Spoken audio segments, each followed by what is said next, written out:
What's going on, guys? My name is Eldeniro and welcome to episode 55 of my Leicester City career mode on FIFA 15. We're starting this episode off with a trip to Villa Park, and as you can see from the gulf in the league table from 4th to 9th place, which seems like a massive gap, there is only a 6-point difference. There was a time this season where Aston Villa were comfortably holding that second position in the league, but they have since relinquished it, and it's been an incredibly interesting season. I think if you look at the league table, and you can see that anybody from realistically from second all the way down to about 8th or 9th could actually get that 4th place with so little time remaining in the season, and it's just really interesting how it's all developed. I think I've never seen a season develop this way in career mode before, but just 3 minutes into that game we got a kind of a disastrous notification as Sinclair went down injured and he had to be taken off. But in the 27th minute we were awarded a penalty, and before you get to see it taken, I just want to say, if this episode gets to 600 likes before, I don't know, 7 p.m, half 7, around that time, I'll upload episode 56, which will be the final episode of this season.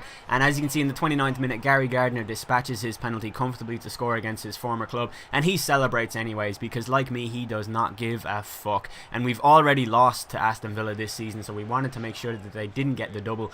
But in the 34th minute, Carlos Sanchez plays the ball into Andreas Weimann, who gets taken down by Kasper Schmeichel as the goalkeeper inadvertently goes to remove the ball before John Stones did. No communication in the defence, and it is a penalty. I mean, I didn't do anything once again, but it's a definite penalty, and Christian Benteke is going to step up to take it, and he goes to about 4 inches to the left of Kasper Schmeichel, and I was initially going to go to the left, but I had a feeling he'd go down the middle, and Benteke ends up equalising, which was incredibly unfortunate for us. But like I said, this is the penultimate episode of this season, so you will see the season end today if this reaches 600 likes.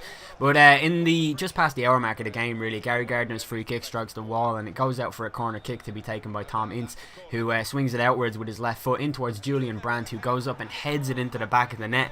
The German winger, who has had a very bad first season for Leicester City, in all honesty to the lad, like, he really hasn't played that well. But Aston Villa came to retaliate immediately after going a goal behind, as Brian Ruiz gets into a really good position and strikes the ball off the post. He's an incredible player in this game, Brian Ruiz is. But in the 70th minute the ball comes to Fabian Delph, who really should be playing for us, but for my negligence as a manager, really. And Benteke manages to hold on to the ball and evade the tackle of Boyata. He plays it to Silla, and Silla finds the back of the net with a very, very nice strike. And Villa equalise.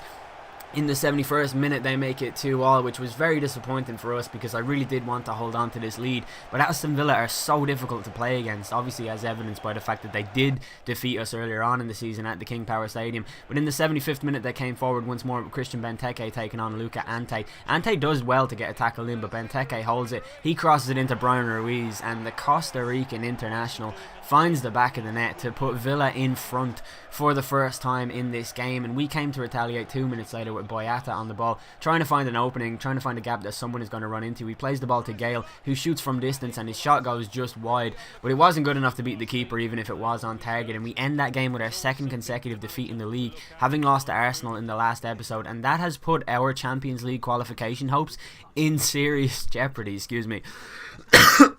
And just the way that this season has come about ending has been incredibly harsh on us. I think we've got a very, very difficult fixture list.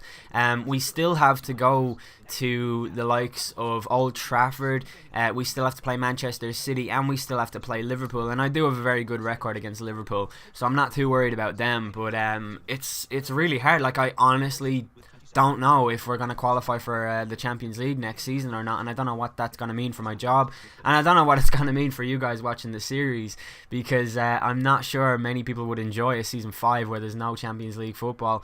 But here's the squad report on the screen. Obviously it's been gone for like the last 30 seconds or so if you're eager to look at. Do you guys think it's weird that Scott Sinclair is still rated 73? In fact, an honest question here, do you guys think that the potential glitch is actually worse this year than it was last year? Because that's how it feels like to me.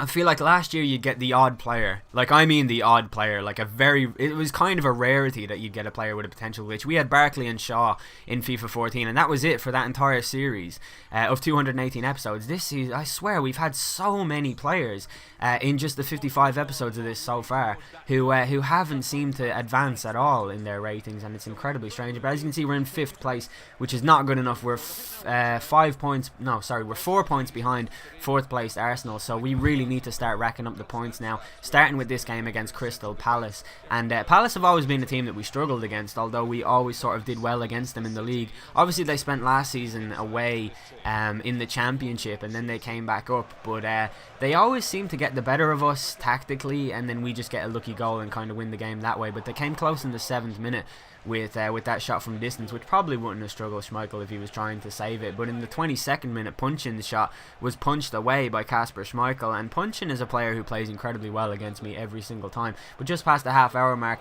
they had another chance which really should have been buried by that player. I'd be gutted if any of my players missed that. But we come into the second half with Gardner playing a really nice ball through to Gale, who gets very lucky with the bounce off Scott Dan's heels, and Dwight Gale gets into a great position and he nets against his former club, and he runs over to celebrate, because I'm so past sentimentality right now. I'm pushing for that 4th place and I really need to get it. So that's how that went down. But Williams comes forward in the 54th minute. He plays it into Joe Ledley, whose shot hits off the post, and it comes out to Barry Bannon, who belts it way over the bar and way wide, and just not a good shot at all. Then they came forward in the 78th minute with Punchin on the wing, who sends in a left-footed cross to Stanchu, who crosses it into Joe Ledley, whose header goes just wide, but it was a fairly threatening position. And then we enter the final 10 minutes of the game with Gary Gardner doing well to evade the tackle of that player and get round Scott Dan inside the box, but he drags his shot just wide of the post, and there's not really an excuse for that either. It's outrageous.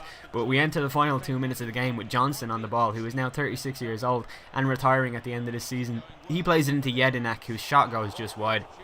And kind of similar to our usual games against Palace, we get sort of dominated and we win with a goal, and that's how that one was. But we held on regardless, and we did pick up that victory. And Luca Ante tells me that he wants to leave the club now because he's homesick once again, and that's fair. I think we're just going to get rid of him at the end of this season, if indeed we do carry on for another season.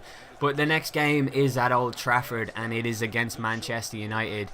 And there's no room for error anymore. Like, we need to rack up the points. It is essential to the well-being of this club, to our drive to compete in Europe. We need victories in these games. And in 6 minutes into this game, Di Maria picks the ball up. He plays it into Daley Blind, who plays it back into Di Maria, who finds Hernandez in a great position, whose header rattles the frame at a goal, and Wayne Rooney's header goes over Kasper Schmeichel and into the back of the net to give the hosts the lead after just 7 minutes. And an underperforming Man United team have pretty much put a shotgun to our face that we're staring down the barrel of, and it doesn't look like we're going to pick up the win here. But in the 9th minute, Dwight Gale's shot from distance hits off the post, and then we came forward 2 minutes later with Luis Muriel picking the ball up in ahead of Marcus Rojo in the United defence, and Muriel goes so close to equalising, but sadly couldn't make it into the back of the net. And in the 16th minute, Rooney comes forward. He shoots from from just outside the box, and Kasper Schmeichel has to punch it away. It goes out for a corner kick, and Di Maria swings it outwards in towards Herrera, who heads it on to Blind,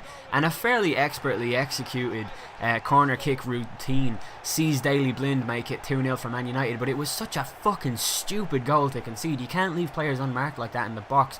And United go 2-0 up after just 18 minutes, and now we're like really staring down the barrel of a loaded shotgun, to the point where it doesn't look like we're going to even finish 5th in the league.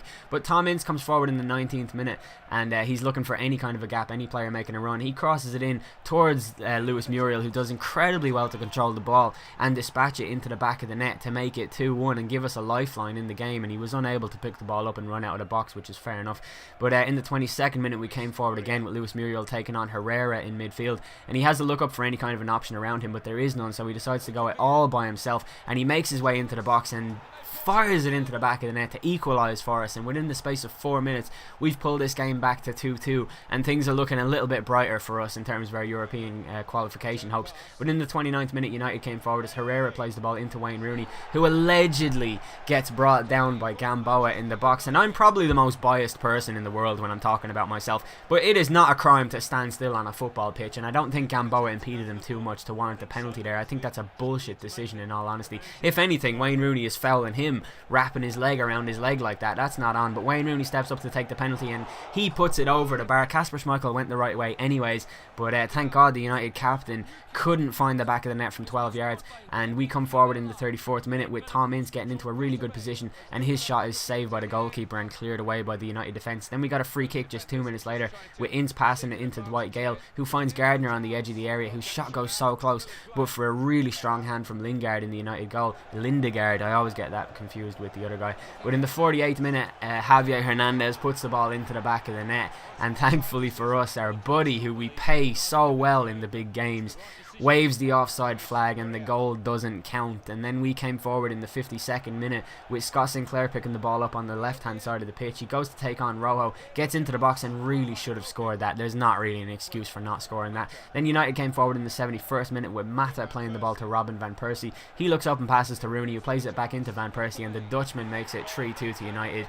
And we go back to things being bleak and we start to lose belief, and things just are not looking good for the end of our season, guys. Honestly, I'm not hopeful at the moment as a result of that goal. But we came forward in the 83rd minute with Jeffrey Schlupp picking the ball up and chipping it into Dwight Gale, who gets in ahead of Phil Jones, and he has the pace to burn both of these players and get into an advanced position, but moving central will be very difficult for Gale. He does it anyway, and then he crosses into Maicon Leite, whose shot is just raked away by the goalkeeper's arm, and we end that game with a 3-2 defeat. But we fought hard, and we fucking deserved a point from that game at least, but sadly not. And there are 4 games left in the season now, all of which you can see in the next episode. We're going to do like a slightly longer than usual episode, I think, depending on how it works. I'm not too sure, but I'm going to put all the games in. And that's the end of the episode. Hopefully you guys enjoyed it. If you did, please do leave a like. If we reach 600, then there'll be another episode later on today. I've been El Dinero. Thanks for watching.